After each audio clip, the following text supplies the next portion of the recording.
And I am one of the history teachers at Arbor Prep. I am here to talk to you today about Learning Target 3.2.2, identify a historical concept or circumstance that connects to the one described in the source. We're going to talk about how you can earn credit for this. First of all, what is a historical concept? What do we mean by this?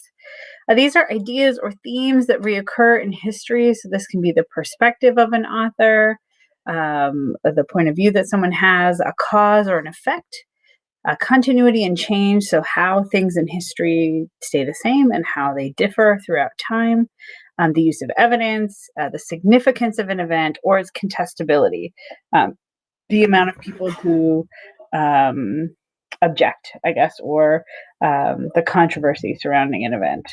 So that's a historical concept. What's a historical circumstance? Well, that's the context of the event, the position or power that the author holds, the cause or effect of the event, and then any relevant background that we might have. So how do we take all of those things I just shared with you to earn credit for Learning Target 3.2.2? Well, the idea is that you're taking whatever it is that you're learning about at the moment and connecting it to something else, something that you've learned about in class in the past or something that you've learned from another class.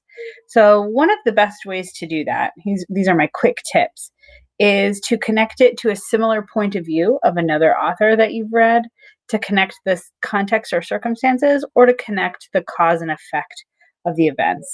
So for the author's point of view, you could think, what do I know about this author in the source's perspective or beliefs? And is there any other person that I have studied in this course or in previous courses that held similar beliefs?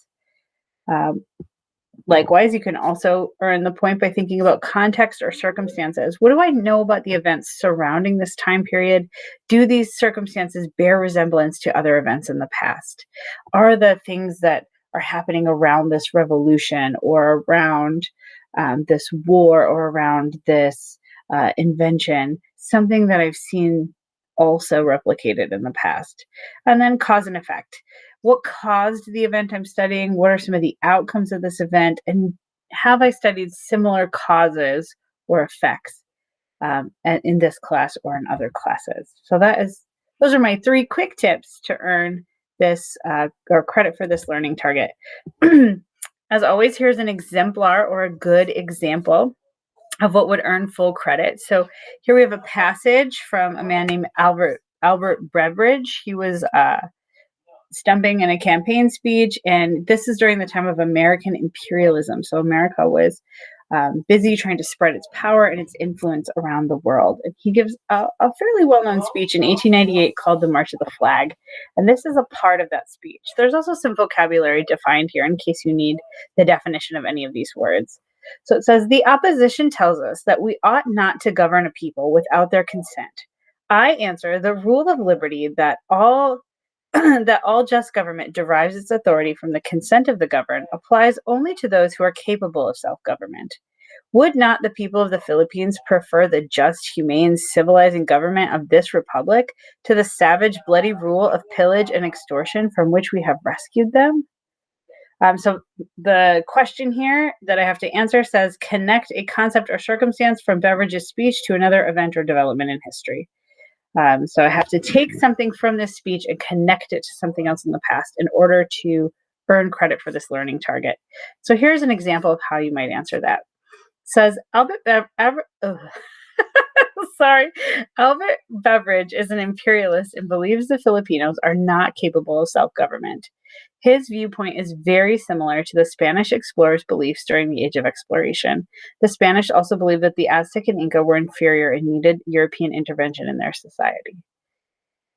So this learning target, why it's an exemplar, is it identifies the concept or circumstance that I'm pulling out of this. So in this case, it's the beliefs of the author, that he's superior and that the Filipinos are dependent on the American government.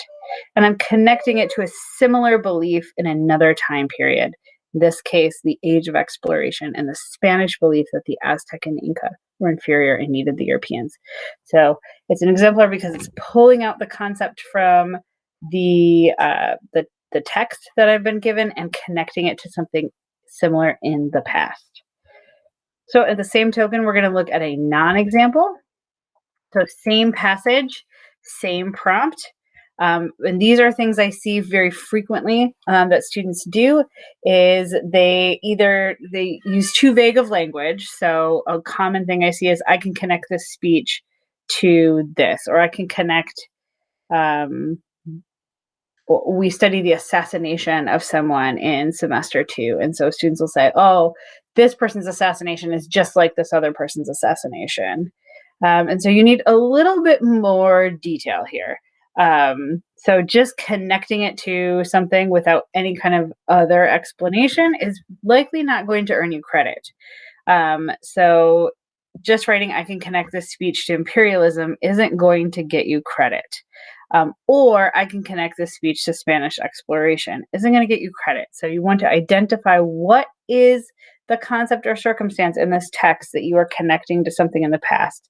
And just giving a short one sentence description of how those things connect should be sufficient to earn you credit for this learning target. Thank you for watching and best of luck to you.